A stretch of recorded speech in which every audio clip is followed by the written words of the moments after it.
Hey folks, we're here with Rio Wild. Rio, can you give us some insight into your practice routine? I mean, what do you do that puts you at the level you're at?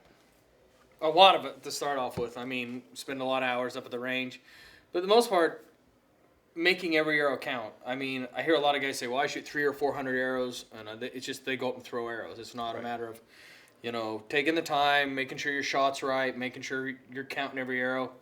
I play with my equipment a little bit to see make it a little more forgiving because the biggest part of practice is kind of like to me like a NASCAR driver tuning their car up to themselves and everything else and getting it just ready to roll, so that when you get here, you're not at a tournament and it's just wham, you run into the wall or something. Right. You can actually handle it a lot better, and that's the biggest part of practice is just making sure you count every arrow.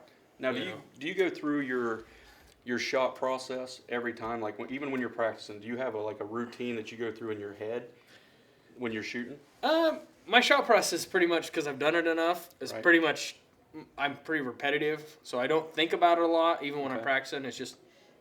And a lot of guys will say my shot length time is a little long, but I'm really quick at getting the arrow on and everything else. And they said it's just the same every time. So I've never really paid a lot of attention to it, but it's Okay. real similar because I'm a big believer in comfort. Right. And so to me, if you're like, well, I got to do this, I got to do that, it's not comfort. Right. So you do a lot of things differently. So when, you hear things like they're talking about how Tim Tebow will never be a great quarterback because when he gets nervous, he falls back on what he used to do all the time. Right. So to me, when you get nervous, you fall back on it. So the best thing is to be as comfortable as you can so that, in practice or wherever you go, you're going to be similar to what you're doing. Okay. Is there any tips you can give, the users out there, that are on Archery Talk all the time that would help them improve their game? Not be afraid to change things and try things.